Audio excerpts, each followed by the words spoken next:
Lo ponemos porque esta canción, Are You Gonna Go My Way? Pero Lenny Kravitz es súper cristiano. Ha dicho que Jesús es la estrella del rock por excelencia. Pues como tipo Jesucristo superestrella, ¿no? Que es súper musical, excelente musical. Le damos la bienvenida a Elena Carrillo, especialista en espiritualidad, arte y humanismo, que ha dedicado más de 15 años de su vida justamente a estudiar todos los temas que tienen que ver con la espiritualidad cristiana. Claro, y especial. Es que a mí este tema de los evangelios apócrifos me fascina. He leído libros, he leído reseñas, me aviento a veces debates en YouTube así por teólogos de universidades. Me fascina el tema porque es como la historia no oficial o el chismecito, digamos, del personaje más importante de la historia de la humanidad, más allá de que seas creyente, creas que Jesús es Dios, o incluso si crees que no fue Dios, porque está la controversia de que existió Jesús, no existió, resucitó, no resucitó, los evangelios son reales o fueron creados, y aparecen, ¿en qué año aparecen los evangelios apócrifos? Bueno, los evangelios apócrifos se empezaron a escribir alrededor del siglo II, o sea, tenemos textos que están antes. O sea, los historiadores nos dicen, hay textos escritos antes, pero como tal, todos los evangelios que hoy tenemos, los fragmentos del Evangelio de María Magdalena, el protoevangelio de Santiago, el Evangelio de Judas, el Evangelio de Tomás, que son como los más famosos. Santiago, Tomás, otros, María Magdalena, Judas. El Evangelio de la Natividad de María. Son textos que se han ido encontrando, pero el hallazgo más importante son los textos de Nag Hammadi. Del los Mar Muerto. Encontrados, que se encontraron en estas 50 ánforas en 1953 más y aparecen, muchos de ellos no creen que se encontraron un evangelio completo. Eran páginas, trozos. Son rollos, son pergaminos. Cuando pedazos. decimos libros, son fragmentos. Sí, no es completo, son pedazos de... Son fragmentos. Pero a ver, nada más por ponerle contexto. Los evangelios no apócrifos, los canónicos, que es los que la Iglesia Católica, ¿cuál fue el concilio de Nicea? Realmente el canon de la Biblia, como lo conocemos un poco, llega a conformarse en el año 375. O sea, fíjense, ahí nada más para entender esto. 375 años después del fallecimiento de Cristo, bueno, del nacimiento de Cristo, o sea, quítenle 33, ¿no? Se establecen los evangelios. Y no había computadoras, Instagram, todo. No, por supuesto que no. O sea que se hace una reunión, el rey Ptolomeo II hace una reunión de 70 sabios sobre las escrituras y ahí se va a tomar la determinación de qué textos van a conformar el canon y luego, claro, vendrá el concilio de Nicea donde ya la iglesia se institucionaliza. 370 y tantos años después se decide qué es la verdad. ¿Cuáles son los textos que van a integrar el canon? ¿Qué es la verdad y qué no es la verdad? O sea, según la Iglesia Católica, qué está inspirado por Dios o qué es real y no. Pero estamos hablando de 370 y tantos años. Es como si ahorita estuviéramos discutiendo algo que pasó en 1800, los números 1700 y tanto. Y que no tuviéramos nada más que algunos pergaminos y trozos por ahí. Es que miren, lo que pasa es que, cuando muere Jesús, la comunidad que sigue a Jesús va a entrar en persecución. Claro. O sea, son perseguidos durante mucho tiempo. Y no había mucha gente que supiera leer o escribir. Entonces todo va a ser de tradición oral. Y Cristo hablaba arameo. Él hablaba arameo. Que era como es la lengua de los pobres. Y la lengua original de su ciudad, de Nazaret, de Galilea, de ese territorio era el arameo. Sí, Jesús habla arameo. Pero las personas, es que los evangelios son una serie de cuentos, o sea, de tradición oral. Yo te conté, la gente contaba, fíjate que yo conocí a Jesús y entonces yo lo oí decir esto, o lo hice, o lo escuché. Es como si yo te cuento de mi tatarabuelo, porque mi bisabuelo me dijo, y mi abuelo, se van pasando de boca en boca. Que quede claro que de pronto hay un teléfono descompuesto. Es obvio, ¿no? Que hay un teléfono descompuesto. Cada quien hace su interpretación y demás. Ahora, los evangelistas, Mateo, Marcos, Lucas y Juan, no son apóstoles de Jesús. No, sí. Pero Mateo y Juan, eso sí. Y los otros dos no. Lucas es amigos de Pablo. Amigo lo voy a entrecomillar porque es una persona que conoció a Pablo y demás, ¿no? Que era su supercuate. Y Marcos estuvo muy cerca de San Pedro. Pero, entonces 2 sí, 2 no.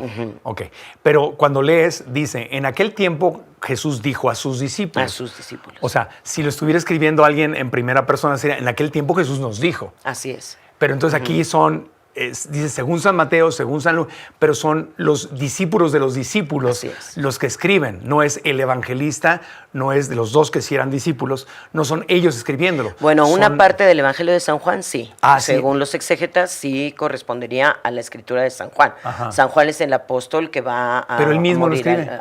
Sí, claro, y el Apocalipsis, claro.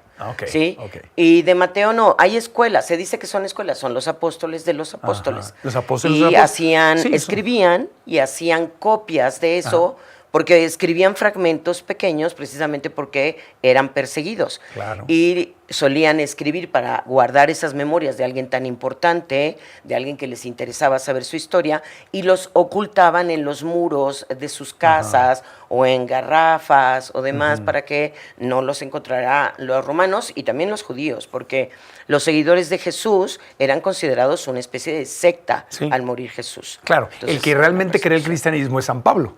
Que no teológicamente. Pablo, o sea, Saulo de Tarso, ¿no? Que era su nombre. Él le va dando estructura a todo lo que llamamos cristología. Él no conoce a Cristo. No, pero tiene el evento de Damasco. Donde se convierte y se va a predicar. Y Pedro y Pablo no se llevaban muy bien. Pedro se queda en donde estaba. En Jerusalén. En Jerusalén con los judíos. Se van a ver 2 veces nada más. Nada más. Nada más. O sea, San Pablo tiene su experiencia mística en el año 35. Jesús muere en el 33. San Pablo tiene la experiencia mística en el 35. Y él 2 años aproximadamente después va a ir a ver a San Pedro y a los otros apóstoles que todavía están en... Y tenían diferencias grandes. Pedro predicaba el cristianismo. Los apóstoles nunca dejaron de ser judíos, ni Cristo nunca dejó de ser judío, eran judíos.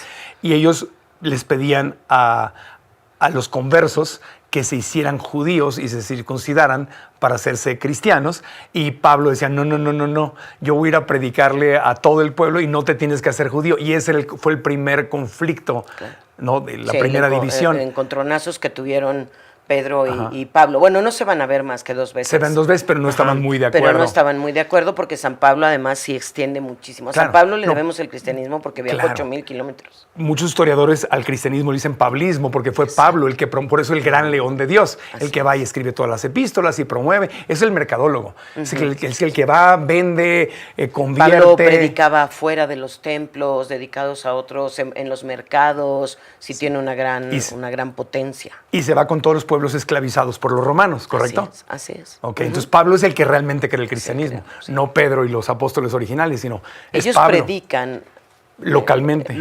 Bueno, no porque Santiago va a ir hacia España, Tomás se va a África. Claro, porque el camino de Santiago, ese es Santiago. O sea, sí hacen sus viajes, pero son de un perfil, como diríamos hoy más contemporáneamente, un poco más bajo. Más tranquilo. Ellos estaban más interesados en las comunidades pequeñas. San Pablo sí tiene una visión. Sí, Pablo era el de la visión global. Sí, claro. Pablo fue el que dijo, aunque no te conocí, voy a predicar lo que tú enseñaste, y Pablo es el que se avienta con la visión global. Claro. Y gracias a él, claro. O sea, el cristianismo podría haber muerto sin Pablo, quizá, no sabemos, nunca lo sabremos. Nunca lo sabremos porque hay todas estas historias.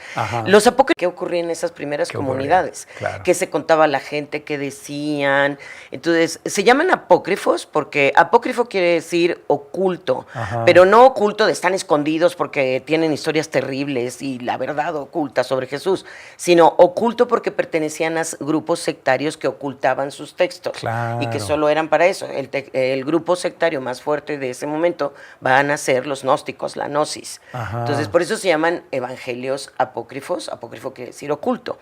Y luego ya nos hemos encargado a lo largo de la historia de ir recargándonos un montón en esos textos para contar todas estas historias del Santo Grial, de si María Magdalena y Jesús estuvieron casados, que si tuvieron un hijo, que si enseñaba de tal manera. Es que los evangelios canónicos tienen un montón de huecos. El más grande, los 30 años, bueno, no 30, los 20 años perdidos de la vida de Jesús, que no se sabe qué fue. Y hay versiones de que se fue, que estuvo en Japón, de que estuvo en la India, de que estuvo en Inglaterra, y hay iglesias allá y cosas. Es que es fascinante. Es que es fascinante porque nos damos cuenta de cómo nos envuelve y nos encanta tanto la figura de este hombre. Claro. Entonces, esas comunidades lo que intentaban era contar esa historia. Y a veces exageraban. Claro, porque hay mucha devoción. Todo se exagera de boca en boca. Y también sobre los otros personajes. Entonces se escribe también sobre la Virgen María, se escribe obviamente también sobre San José. Claro. Y luego como eran rollos Ajá. aquí y allá, la gente hablaba, luego ya no sabemos lo que es verdad Sí. y lo que no es verdad. La iglesia toma la decisión porque el canon es lo más apegado a la historia Según la que iglesia, se conoce, en ese momento. que se conoce en ese momento. de Jesús. 370 años después.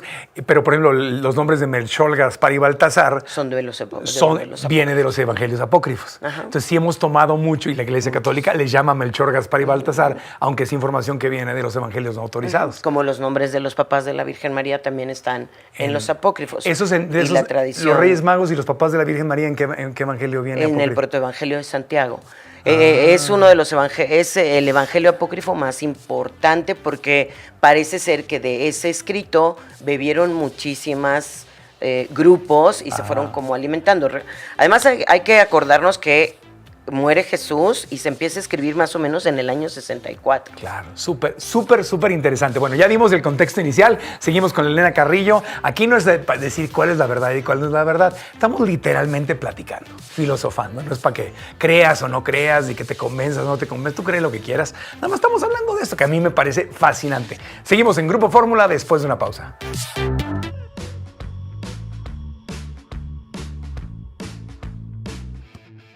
La historia.